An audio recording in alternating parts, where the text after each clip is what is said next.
Praise to the lord. ఈరోజు దేవుడు మనకిచ్చినటువంటి వాగ్దానం ఏంటంటే యెషయా గ్రంథము 52వ అధ్యాయము 12వ వచనం. యెహోవా మీ ముందర నడుచును. ఆమేన్. ఆయన మన ముందు నడుస్తాడు. మనము ప్రయాణించేటటువంటి మార్గములలో ఆయన మన ముందు నడుస్తాడు.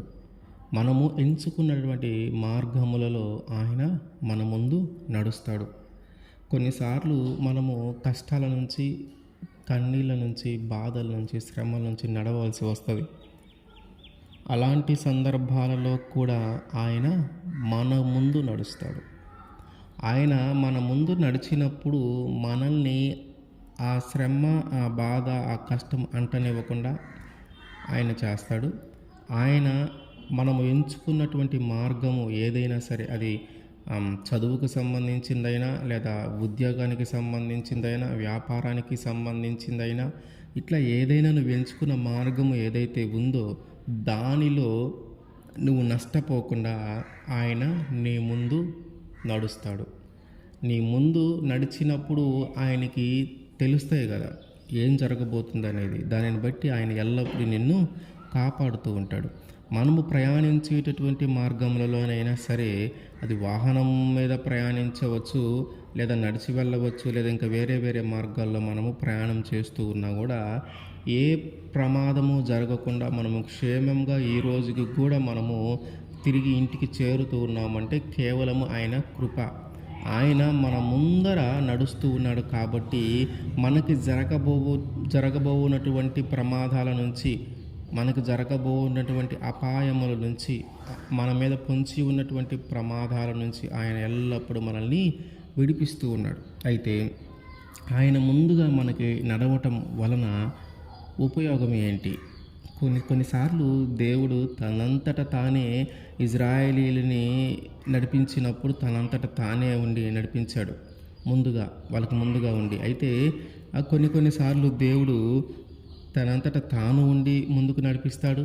కొన్నిసార్లు దేవదూతలను మనకంటే ముందుగా నడిపించి మనకి సహాయం చేస్తాడు. కొన్నిసార్లు మన చుట్టూ ఉన్నటువంటి ప్రకృతిని ఉపయోగించుకొని ఆయన మనకి ముందుగా నడుస్తూ ఉంటాడు. కొన్నిసార్లు మన చుట్టూ ఉన్నటువంటి వస్తువులను ఉపయోగించుకొని మనకు ముందుగా నడుస్తూ ఉంటాడు. కొన్నిసార్లు మన చుట్టూ ఉన్నటువంటి మనుషులను ఉపయోగించుకొని ముందుకి నడుస్తూ ఉంటాడు, మన ముందు నడుస్తూ ఉంటాడు. అప్పుడప్పుడు మనం చూస్తూ ఉంటాం, ఆ రైలు యొక్క పట్టాలు తప్పిపోయి ఉంటే ఎవరైనా అది చూసినప్పుడు ఆ రైలు దాని మీద నుంచి ప్రయాణించకుండా వాళ్ళ ప్రాణాలకు తెగించైనా సరే ఆ రైలుని ఆపటానికి ప్రయత్నం చేసి ఉంటారు. ఆ రైలు ఆగి ఆ పట్టాల మీద ప్రయాణించకుండా, తప్పిపోయినటువంటి ఆ పట్టాల మీద ప్రయాణించకుండా ఆ రైలు ఆగి ఉంటే చాలామంది ప్రాణాలు నిలబడతాయి. అప్పుడు వాళ్ళు అంటూ ఉంటారు, దేవుళ్ళలాగా వచ్చి కాపాడావు. దేవుళ్ళలాగా వచ్చి అంటే దేవుడు పంపిస్తేనే వచ్చేది. అంటే ఈ విధంగా దేవుడు మనకి కలగబోతూ ఉన్నటువంటి సమస్తమైన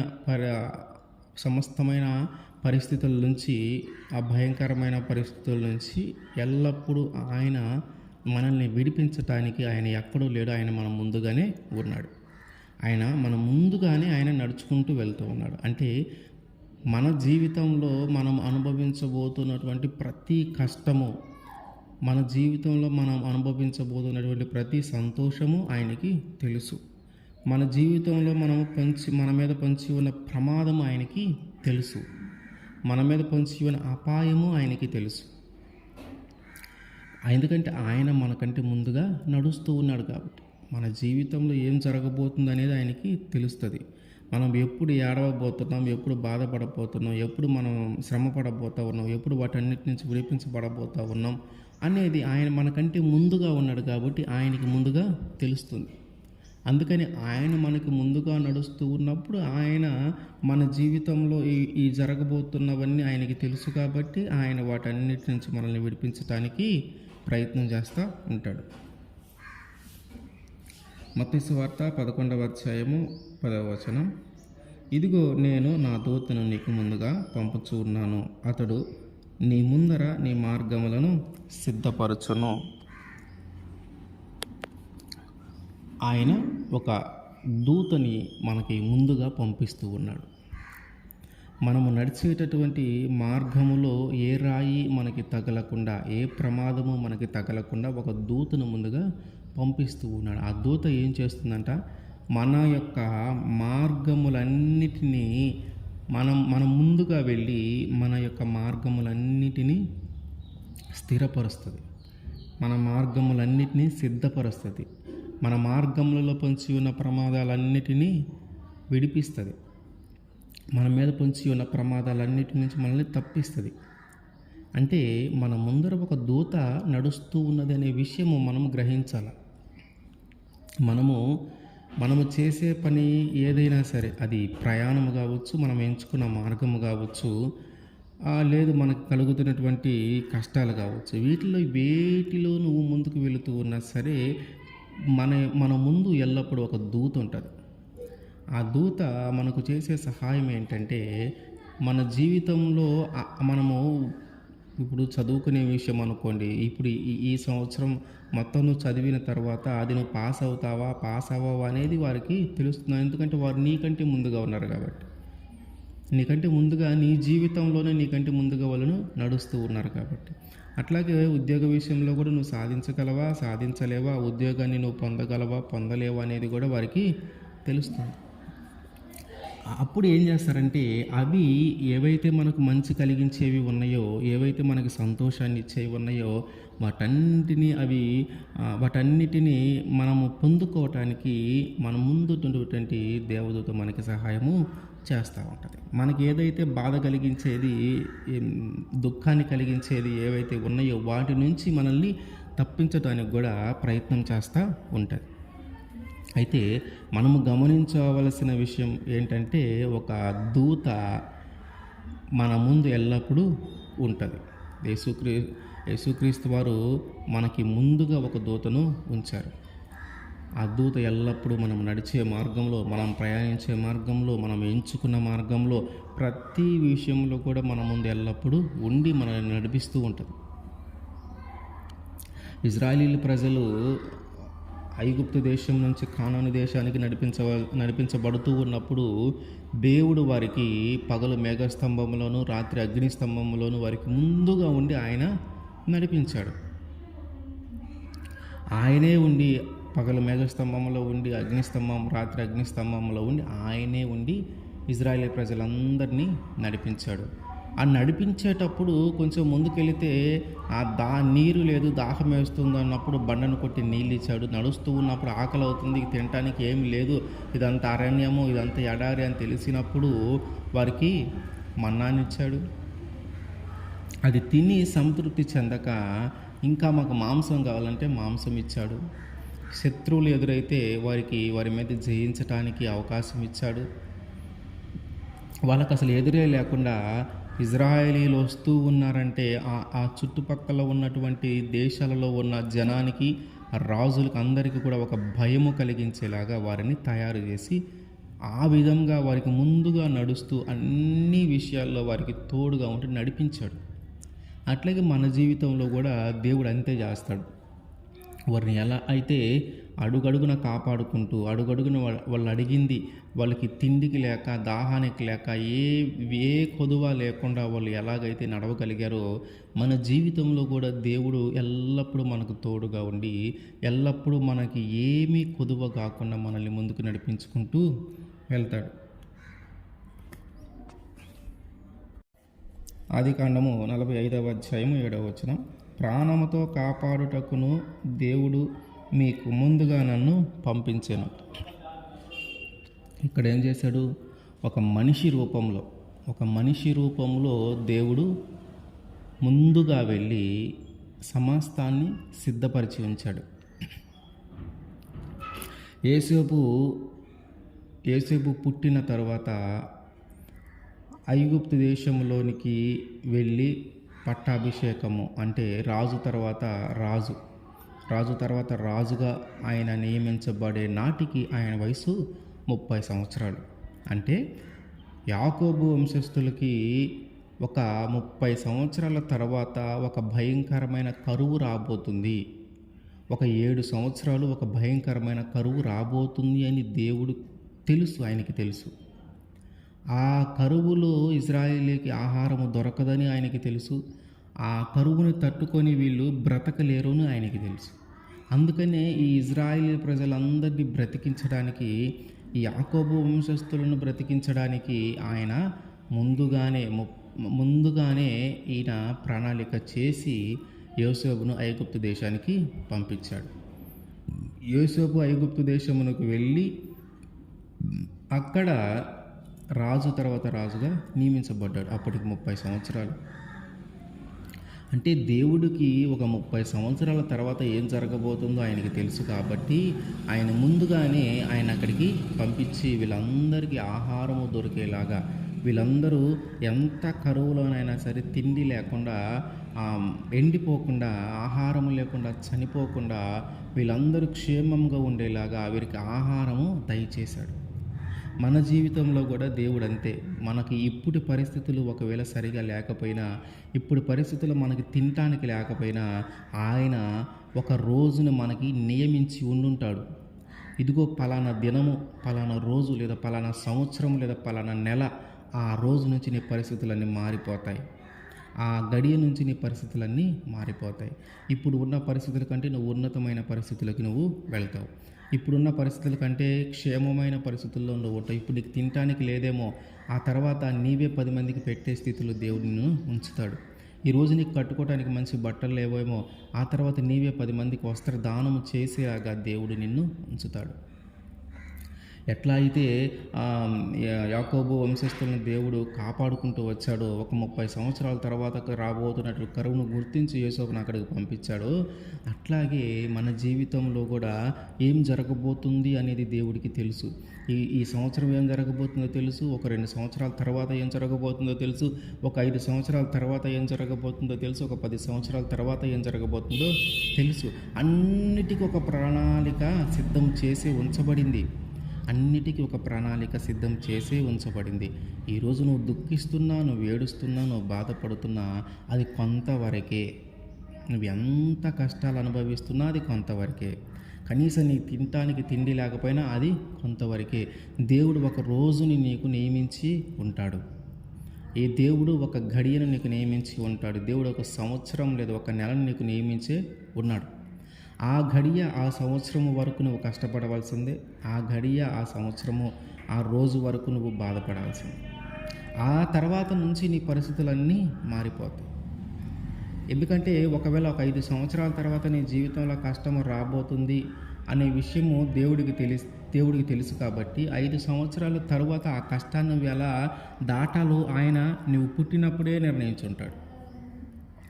ఇప్పుడు నువ్వు బాధపడుతున్నావు అంటే ఈ బాధను కూడా ఆయన నువ్వు గర్భంలో రూపింపబడినప్పుడే ఆయన నీ ప్రణాళిక మొత్తం సిద్ధం చేసి ఉంచాడు. ఇది ఇప్పుడు నీకు బాధ ఉన్న సమయమేమో, దీని తర్వాత నీకు సంతోషం కలిగే సమయము ఉంటుంది. దేవుడు నిన్ను గర్భంలో నీ తల్లి గర్భంలో నీవు రూపింపబడినప్పుడే ఆయన నిన్ను ఎరిగి, నిన్ను చూసి నీ యొక్క ప్రణాళిక మొత్తము సిద్ధం చేసి ఉంచాడు. కాబట్టి ఇప్పుడు ఉన్న పరిస్థితులను బట్టి మనము దిగులు పడవలసిన పని లేదు. అట్లాగే ఇప్పుడు మనకి అత్యధికముగా ధనము ఉన్న, అత్యధికముగా ఆస్తి ఉన్న దాని గురించి మనం అతిశయపడవలసిన పని లేదు.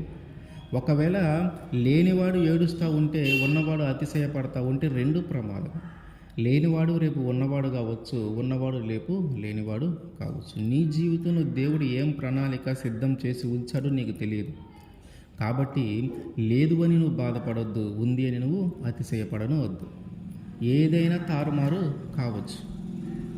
అంటే ఎప్పుడైతే దేవుడు మన ముందు ఉండి మనల్ని నడిపిస్తూ ఉన్నాడో, మనకి ఏం జరగబోతూ ఉందో, మనం కష్టాన్ని అనుభవించబోతూ ఉన్నామా, సంతోషాన్ని అనుభవించబోతూ ఉన్నామా ఆయనకి తెలుసు. కాబట్టి ఆయన మన ముందు నడుస్తూ మన యొక్క ప్రణాళికను సిద్ధం చేస్తూ ఉన్నాడు, మనల్ని సిద్ధం చేస్తూ ఉన్నాడు. అయితే యెహోషువ గ్రంథము 24వ అధ్యాయము 12వ వచనం, మరియు నేను మీకు ముందుగా కందిరీకలను పంపితిని, నీ ఖడ్గము కాదు, నీ విల్లు కాదు, కానీ అవే అమోరీల రాజులిద్దరిని తోలివేశాను.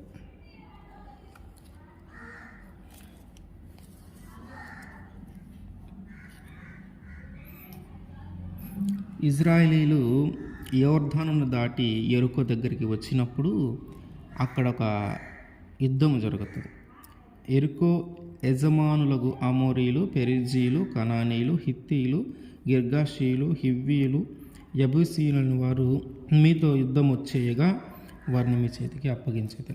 వీరందరూ యుద్ధం చేస్తూ ఉంటే అప్పుడు ఏం చేస్తాడంటే దేవుడు వాళ్ళందరి మీదకి కందిరెగలు పంపిస్తాడు. వీళ్ళు కత్తి దూయలేదు, వీళ్ళు కత్తి దూసిన దానికంటే కూడా వీళ్ళు విల్లు పెట్టి చంపిన వారికంటే కూడా ఆ కందిరీగల వల్ల చనిపోయిన వాళ్ళు ఎక్కువ అంటారు. అంటే ఎట్లా అంటే అక్కడ యుద్ధానికి వీళ్ళు వెళ్ళబోతూ ఉన్నారని తెలిసినప్పుడే దేవుడు ఈ కందిరీగల్ని పంపించాడు వాళ్ళ చేతికి. వాళ్ళు వెళ్ళి యుద్ధం చేయాల్సిన పని లేకుండా. అంటే దేవుడు మన జీవితంలో ఏం జరగబోతుందో ఆయనకి తెలుసు కాబట్టి ఆయన ప్రణాళిక అంతా కూడా సిద్ధం చేసి ఉంచాడు. నీవు ఎప్పుడైతే గర్భంలో రూపింపబడి ఉన్నావో అప్పుడే ఆయన సిద్ధం చేసి ఉంచాడు. మరి అంతగా ఆయన మన ముందు ఉండి మనకి ఆ విధంగా సహాయం చేస్తూ ఉన్నాడు. మన ముందు ఉండి మనల్ని ప్రతి పరిస్థితి నుంచి ఆయన మనల్ని తప్పిస్తూ ఉన్నాడు. మన ముందు నడుస్తూ ఆయన ప్రతి విషయము తెలుసుకుంటూ ఉన్నాడు.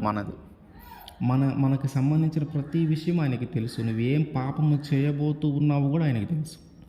నువ్వు ఇప్పుడు ఏ పాపము చేయటానికి బయలుదేరి వెళ్తూ ఉన్నావు కూడా ఆయనకి తెలుసు. కానీ ఆయన వెళ్ళకుండా నిన్ను ఎందుకు ఆపట్లేదు అంటే, ఒకవేళ ఆ పాపము చేసినాక నిన్ను ఎందుకు శిక్షించట్లేదు అంటే, దేవుడు నీకు ఒక అవకాశం ఇస్తూ ఉన్నాడు. నువ్వు తెలుసుకుంటావు నీకు ఒక అవకాశం ఇస్తూ ఉన్న దాన్ని బట్టే నువ్వు పాపము చేయటానికి వెళ్తున్నావు అని తెలిసినా కూడా ఆయన నిన్ను క్షమించగలుగుతా ఉన్నాడు. అయితే మనకి ఇంత సహాయము చేస్తున్నటువంటి ఆయన్ని మనము విశ్వసించగలుగుతా ఉన్నాము. ఆయన మన ముందు ఉన్నాడు అనే మాట మనము నమ్మగలుగుతా ఉన్నాము. ఆయన మన ముందు ఉండి మనం యొక్క మార్గములను ఆయన సిద్ధపరుస్తూ ఉన్నాడని మనము నమ్మగలుగుతా ఉన్నాము. ఆయన ముందు ఉండి మన మార్గములను ఆయన సులువు చేయగలుగుతూ ఉన్నాడు అని మనం నమ్మగలుగుతూ ఉన్నాము. మనము ఎంత దూరమో ప్రయాణించినా ఎంతోమంది యాక్సిడెంట్లో చనిపోతూ ఉన్నారు, కానీ మనము మాత్రము క్షేమంగా తిరిగి ఇంటికి రాగలుగుతున్నామంటే అది కేవలము దేవుడు మన ముందు ఉండి మనల్ని నడిపిస్తూ ఉన్నాడనే విషయాన్ని మనము నమ్మగలుగుతూ ఉన్నాము. ద్వితీయోపదేశకాండము 1వ అధ్యాయము 33వ వచనం. రాత్రి అగ్నిలోను పగలు మేఘములోను మీకు ముందర నడిచిన మీ దేవుడైన యెహోవా యందు మీరు విశ్వాసముంచలేదు. పగలు మేఘస్తంభంలోను రాత్రి అగ్నిస్తంభంలోను ఇజ్రాయిలీలను నడిపించినటువంటి దేవుడి మీద ఈ ఇజ్రాయిలీ ప్రజలే విశ్వాసం ఉంచలేదంట. దేవుడు ఇజ్రాయిలీల ప్రజల ముందు ఎన్ని అద్భుతమైన కార్యాలు చేశాడంటే అవి కోకొల్లలుగా ఉన్నాయి. ఆయన చేసినటువంటి అద్భుత కార్యాలన్నిటినీ వీరు కళ్ళారా చూస్తూనే ఉన్నారు. పగలు మేఘస్తంభంలో ఉండి నడిపించింది చూస్తూ ఉన్నారు, రాత్రి అగ్నిస్తంభంలో నుంచి నడిపించింది చూస్తూ ఉన్నారు. దాహమై చనిపోయే పరిస్థితుల్లో ఉంటే ఒక బండను కొడితే ఆ బండలో నుంచి నీరు రావటం చూశారు, మన్నా పడటం చూశారు, దాన్ని తిన్నారు. పూరేళ్ళు వచ్చినాయి, దాన్ని తిన్నారు. శత్రువులు యుద్ధానికి వస్తే వాళ్ళందరినీ సంహరించి వీళ్ళకి విజయాన్ని ఇవ్వటం వీళ్ళు కళ్ళారా చూశారు. ఈయన తోడు ఉండనప్పుడు ఏం జరిగిందో వీళ్ళు చూశారు. ఈయన ముందుగా వీళ్ళకి ముందుగా ఆయన నడవకుండా వీళ్ళు సొంతంగా ప్రయత్నాలు చేసినప్పుడు ఎంతో నష్టపోయింది వీళ్ళు చూశారు. ఇన్ని కళ్ళారా చూస్తూ ఉన్నా కూడా వీరు ఇంకా విశ్వాసం ఉంచట్లేదంట. మన జీవితంలో కూడా దేవుడు మనకి ముందు నడుస్తూ మన జీవితంలో ఎన్నో కార్యాలు చేస్తూ ఉన్నాడు. ఎన్నో ప్రమాదాల నుంచి ఆయన మనల్ని తప్పిస్తూ ఉన్నాడు. ఎన్నో అపాయాల నుంచి ఆయన మనల్ని తప్పిస్తూ ఉన్నాడు. మనం అనుకుంటే అబ్బా కొంచెం మిస్ అయిందిరా, లేకపోతే నువ్వు అయిపోయేవాడివే, ఇదిగో నేను వెళ్తా ఉన్నాను, నా ముందు లేదా నా పక్కనున్నటువంటి బండిని ఢీకొనింది కానీ నాకు తగలలేదు. ఇట్లా మనం రకరకాల సాక్ష్యాలు మనం వింటా ఉన్నాం. దేవుడు మన మీద ఎంత కాపుదల ఉంచాడంటే అంత కాపుదల ఉంచాడు. మన ముందు ఆయన నడుస్తూ మనకు కలుగుతున్నటువంటి ప్రతి ప్రమాదం నుంచి ఆయన మనల్ని విడిపిస్తూనే ఉన్నాడు. ప్రతి పరిస్థితి నుంచి ఆయన మనల్ని విడిపిస్తూనే ఉన్నాడు. కన్నీరు విడిచి నువ్వు ప్రార్థన చేస్తే నీ జీవితంలో జరిగిన కార్యాలు అనేకమైనవి నీ జీవితంలో ఉన్నాయి. నువ్వు ప్రార్థన చేసినప్పుడల్లా దేవుడు వింటూనే ఉన్నాడు. నీవు ప్రార్థన చేసి అడిగినది ప్రతిదీ దేవుడు నీకు ఇస్తూనే ఉన్నాడు. అయినా సరే దేవుడి మీద ఇంకా పూర్తిగా మనము విశ్వాసము చూపించటం లేదు. మన కళ్ళ ముందు మన జీవితంలోనే దేవుడు అనేకమైన కార్యాలు మన జీవితంలో జరిగించాడు. లేదా మన ఎదుటి వాళ్ళ జీవితంలో జరిగించినా కూడా వాటన్నిటినీ మన కళ్ళ ద్వారా మనం చూసినా కూడా మనం ఇంకా పూర్తిగా ఆయన్ని నమ్మట్లా. మనం పూర్తిగా ఆయన మీద విశ్వాసము ఉంచట్లేదు. దేవుడు అదే అంటున్నాడు, పగలు మేఘ స్తంభంలో ఉండి వారిని నడిపించాను, రాత్రి అగ్నిస్తంభంలో నుండి వారిని నడిపించాను, దాహానికి ఆ నీరిచ్చాను, ఆహారం ఇచ్చాను, వారి చెప్పులు కూడా అరిగిపోకుండా వాళ్ళ బట్టలను నలగకుండా యుద్ధ సన్నద్ధులుగా తీర్చిదిద్ది తీసుకొని వచ్చాను. అయినా వీళ్ళకి నా మీద విశ్వాసము లేదు, అయినా వీరికి నా మీద నమ్మకము లేదు. మనమైతే అలా ఉండకూడదు. ఎందుకంటే మన జీవితంలో దేవుడు కార్యము ఖచ్చితంగా చేసే ఉంటాడు. దేవుడు ఖచ్చితంగా మన జీవితంలో కార్యము జరిగించే ఉంటాడు. అసలు మనం బ్రతికి ఉన్నామంటే కూడా ఆయన కృపే కదా. ఎంతోమంది ఈ రోజుని చూడలేని వాళ్ళు ఎంతమంది ఉన్నారు. మన చుట్టూ మనకు తెలిసిన వాళ్ళు ఎంతమంది చనిపోతూ ఉన్నారు. రోజు కనీసం 2 రోజులకు ఒక మరణ వార్త అయినా మనము వింటూనే ఉన్నాం. మరి మన చుట్టూ ఉన్న వాళ్ళు ఇంతమంది ఈ చనిపోతూ ఉన్నా మనం ఇంకా క్షేమంగా ఆరోగ్యంగా ప్రాణాలతో ఉన్నామంటే ఆయన కృపేగా. అది ఆయన మనకి ఇచ్చినటువంటి క్షేమం కాదా? అది ఆయన మనల్ని కాపాడుతున్నది కాదా? మన ముందుగా ఉండి మనల్ని రక్షిస్తూ ఉన్నది కాదా? దానిని బట్టి అయినా మనం ఆయనకి కృతజ్ఞతాస్తుతులు చెల్లించాలి. యోహాను సువార్త 10వ అధ్యాయము 4వ వచనం. మరియు అతడు తన సొంత గొర్రెలన్నిటినీ వెలుపలికి నడిపించినప్పుడెల్లా వాటికి ముందుగా నడుచుచు గొర్రెలు అతని స్వరమెరుగును గనుక అవి అతనిని వెంబడించును. వాటికి ముందుగా నడుచును. మరియు అతడు తన సొంత గొర్రెలన్నిటినీ వెలుపలికి నడిపించినప్పుడెల్లా వాటికి ముందుగా నడుచును. గొర్రెలు అతని స్వరమెరుగును గనుక అవి అతనిని వెంబడించును. గొర్రెలు కాపరి తన దొడ్డిలో ఉన్నటువంటి గొర్రెలన్నిటినీ బయటికి నడిపించవలసి వచ్చినప్పుడు, మేతకి కానీ పొలానికి కానీ అట్లా తీసుకొని వెళ్ళవలసి వచ్చినప్పుడు గొర్రెలన్నిటినీ ముందుకు పంపించి వెనకున్నాడు. ఎందుకంటే వీటన్నిటికంటే ముందు ఉంటాడు ఆయన. ఎలాగైతే ఎటువైపు అయితే ఆయన ప్రయాణం చేస్తూ ఉన్నాడు, ఈ గొర్రెలన్నీ కూడా ఆయన్ని అనుసరిస్తాయి. ఆయన కుడి చేతి వైపు తిరిగితే కుడి చేతి వైపు తిరుగుతాయి, ఎడమ చేతి వైపు తిరిగితే ఎడమ చేతి వైపు తిరుగుతాయి. లేదు, చక్కగా ఎదురుగా వెళ్తే ఎదురుగానే వెళ్తాయి. ఆ గొర్రెలు ఆయన్ని అనుకరిస్తాయి. ఈ గొర్రెలన్నిటికీ ముందుగా వెళుతుంది ఆ గొర్రెల కాపరి. ఆ గొర్రెల కాపరి ఎటువైపు తిరిగితే ఈ గొర్రెలు కూడా అటువైపు తిరుగుతాయి. గొర్రెలకి చూడండి ఎంత జ్ఞానం ఉందో. తన యజమాని ఎవరో వాటికి తెలుస్తుంది. తన యజమాని తన మంచి కోరతాడని వాటికి తెలుస్తుంది. తన యజమాని మాకెప్పుడు చెడు చేయడు, మమ్మల్ని ఎప్పుడు అపాయంలో పడవేయడు అని వాటికి తెలుస్తుంది. గుడ్డిగా ఒకవేళ కాలవు ఏదన్నా చిన్న కాలువ లాంటిది ఉన్నా కూడా యజమాని కానీ ఆ కాపరి కానీ ఆ గొర్రెల కాపరి ఆ కాలువలో గుండా వెళ్ళినా కూడా అవి గుడ్డిగా వెళ్ళిపోతాయి కాలువలో నుంచి. మరి కాలువ ఉంది కదా, మేము ఏమన్నా ఇబ్బంది పడతామేమో, మేము దాటలేమేమో ఈ కాలువని అని అవి ఆలోచించవు, గుడ్డిగా వెళ్ళిపోతాయి. మనమైతే మన ముందు ఉన్నటువంటి మనము కూడా ఈ గొర్రెల విషయం ఎలాగైతే జరుగుతూ ఉందో, ఈ గొర్రెలు ఎలాగైతే కాపరిని అనుసరిస్తూ ఉన్నాయో మనము కూడా మన ముందు ఉన్నటువంటి దేవుని మనము అనుసరించాలి. మన ముందు నడుస్తూ ఉన్నటువంటి దేవుని మనము అనుసరించాలి. ఆయన ఏ మార్గంలో మనల్ని తీసుకొని వెళ్ళాలనుకుంటున్నాడో ఆ మార్గంలో మనము నడవాలి. ఏ మార్గంలో మనల్ని నడపాలి అని ఆయన ఆశపడతా ఉన్నాడో ఆ మార్గంలో మనము నడవాలి. ఏదైనా ఒక చిన్న అవరోధము కలిగినప్పుడు, ఏదైనా ఒక చిన్న బాధ కలిగినప్పుడు దానిని బట్టి దేవుడు నా ముందుంటే నాకెందుకు ఈ బాధ కలిగింది, దేవుడు నిజంగా నా ముందు నడిపిస్తూ ఉంటే నాకు ఈ కష్టం వస్తుందని దేవుడికి తెలియదా? నిజంగా దేవుడు నా ముందు నడిపించేవాడే అయితే ఇదిగో ఇంత ప్రమాదము జరిగింది, మరి ఈ ప్రమాదం జరుగుతుందని దేవుడికి తెలియదా? మరి నన్ను ఎందుకు కాపాడలేకపోయాడు? నాకెందుకు ఈ శ్రమ రానియకుండా నన్ను తప్పించలేకపోయాడు. నిజంగా ఆయనే నా ముందు ఉండి నన్ను నడిపించేవాడైతే, నిజంగా ఆయన నా క్షేమాన్ని కోరుకునేవాడైతే, నిజంగా ఆయన నా రక్షణను కోరుకునేవాడైతే, మరి నేను బాధపడటం ఆయనకి ఇష్టమా? నేను ఏడవటం ఆయనకి ఇష్టమా? ఈ ప్రమాదానికి గురయ్యి ఉండటం ఆయనకి ఇష్టమా? మరి దేవుడు నా ముందు నిజంగా నడిచి వెళ్తూ ఉన్నవాడైతే, దేవుడు నిజంగా నా ముందు ఉండి నన్ను నడిపించేవాడైతే, మరి ఈ ప్రమాదము, ఈ బాధ నా జీవితంలోకి ఎందుకు వచ్చింది అని మనము కొన్నిసార్లు అనుకుంటూ ఉంటాం. ఇప్పుడు గొర్రెల కాపరి నడిపించేటప్పుడు ఒక చిన్న కాలువ వచ్చింది.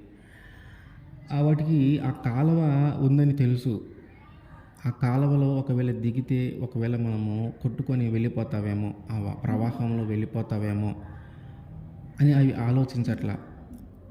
ఆ కాలువ ఎదురైనప్పుడు యజమాని ఏం చేశాడు? యజమాని కాలువ దాటుకొని వెళ్ళిపోయాడు. కాబట్టి మనం కూడా ఆ కాలువ దాటి వెళ్ళిపోవాలి.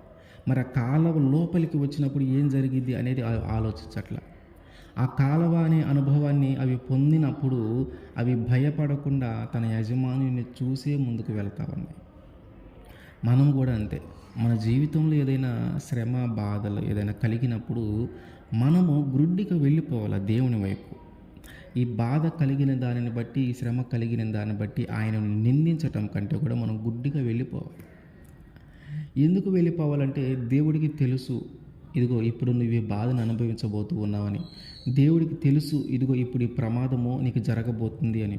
దేవుడికి తెలుసు, ఇదిగో ఈ కష్టాన్ని నువ్వు అనుభవించబోతూ ఉన్నావని. దేవుడికి తెలుసు, ఈరోజు నువ్వు ఏడవబోతూ ఉన్నావని. దేవుడికి తెలుసు, ఈరోజు నువ్వు సంతోషంగా ఉండబోతూ ఉన్నావని. కానీ అవన్నీ కూడా నువ్వు ఆయన్ని అనుసరిస్తావా లేదా అనేది ఒక చిన్న పరీక్షలు అన్నమాట. ఒక చిన్న పరీక్షలు. ఆయన్ని ఖచ్చితంగా నీ ముందు ఉండి నడిపించేటటువంటి ఆయన మార్గములో, నీ ముందు ఉండి నడిపించేటటువంటి ఆయన మార్గములో నీవు నడవగలుగుతున్నావా లేదా? నీవు సంతోషంగా ఉన్నప్పుడే ఆయన మార్గంలో నడవగలుగుతున్నావా? నీకు ఆస్తి అంతస్తులు ఇచ్చినప్పుడే ఆయన మార్గంలో నడవగలుగుతున్నావా? నీకు ధనాన్ని ఇచ్చినప్పుడే ఆయన మార్గంలో నడవగలుగుతా ఉన్నావా? లేదంటే నీకు వ్యాధి బాధలు కలిగినా కూడా అస్వస్థత పొందకపోయినా ఆయన మార్గంలో నడవగలుగుతా ఉన్నావా? ఆయన నడిపించేటటువంటి మార్గంలో నడవగలుగుతా ఉన్నావా? నీ జీవితంలోకి వచ్చినటువంటి ఆ దుఃఖం నుంచైనా, ఆ బాధ నుంచైనా, ఆ ప్రమాదం నుంచైనా, ఆ అపాయము నుంచైనా, అవన్నీ నీ జీవితంలోకి వచ్చినా కూడా వాటిని అనుభవించి కూడా ఆయన్ని వెంబడించగలుగుతా ఉన్నామా? ఆయన మన ముందు ఉండి మనల్ని నడిపిస్తూ ఉన్నాడు. మరి వీటన్నిటిని బట్టి మనము తిరిగి వెనక్కి వెళ్ళాలా?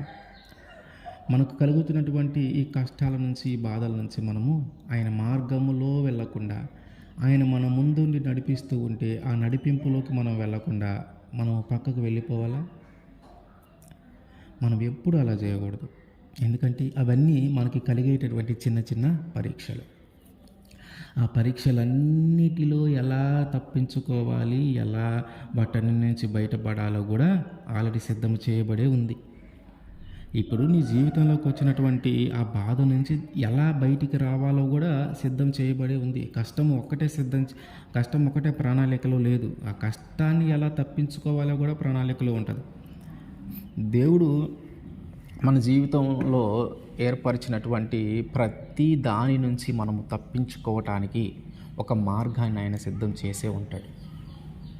ఎట్లాగైతే ఒక శ్రమని జీవితంలోకి రావాలని సిద్ధం చేయబడి ఉందో, అట్లాగే దాని నుంచి తప్పించబడటానికి కూడా ఒక మార్గము సిద్ధం చేయబడే ఉంది. అయితే ఆ మార్గాన్ని మనము గ్రహించగలగాల. ఆ మార్గాన్ని మనం ఎప్పుడు గ్రహిస్తామంటే, కాపరిని మనము గుడ్డిగా అనుసరించినప్పుడు, కాపరి ఎటు వెళితే అటు మనం వెళ్ళినప్పుడు, కాపరి నడిపింపులోకి మనం వెళ్ళినప్పుడు, ఆ కాపరి నడిపించిన విధానంలో మనము నడిచినప్పుడు, అది మనంతట మనము గ్రహించలేము. ఆయన సహాయము మనకు కావాలి.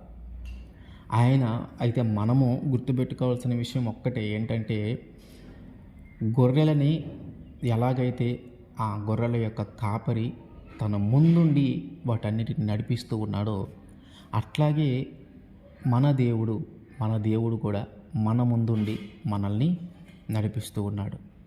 గొర్రెల కాపరి ఆ గొర్రెలకి ఎలాంటి ప్రమాదము రాకుండా చూసుకుంటాడు. అట్లాగే మన దేవుడు కూడా మనకి ఎలాంటి ప్రమాదం రాకుండా మనల్ని చూసుకుంటాడు. మనం అనుమానించాల్సిన పని లేదు, మనము దాని గురించి సందేహపడవలసిన పని లేదు. మనం గ్రుడ్డిగా ఆయన్ని అనుసరిస్తే చాలు. మన ముందు ఉన్నటువంటి మన మార్గములో మనకంటే ముందుగా ప్రయాణిస్తున్నటువంటి మన దేవుణ్ణి మనం గుడ్డిగా అనుసరిస్తే చాలు. ఆయన ఎల్లప్పుడూ మనకి ముందు నడిచేవాడు. మనము బాగా జ్ఞాపకం చేసుకోవాల్సిన విషయము, బాగా గుర్తుంచుకోవాల్సిన విషయం ఏంటంటే మనము ఒంటరిగా లేము. మనకి ముందు ఆయన ఎప్పుడూ ఉన్నాడు. మనము ఏ ప్రయాణంలో ఉన్నా, చదువులో ఉన్నా, ఉద్యోగంలో ఉన్నా, వ్యాపారంలో ఉన్నా, ఇంకా వేరే ఏ పనుల్లో ఉన్నా ఆయన ఎల్లప్పుడూ మనకి ముందుగానే ఉన్నాడు. అప్పుడప్పుడు ఒంటరిగా ఉన్నాం, భయం వేస్తుంది అని అనుకునేవాళ్ళు, ఇదిగో మనము ఒంటరిగా లేము, ఆయన ఎల్లప్పుడూ మనకి ముందుగా నడుస్తూ ఉంటాడు. మనం ప్రయాణంలో మనకి ముందుగా నడుస్తూ ఉంటాడు.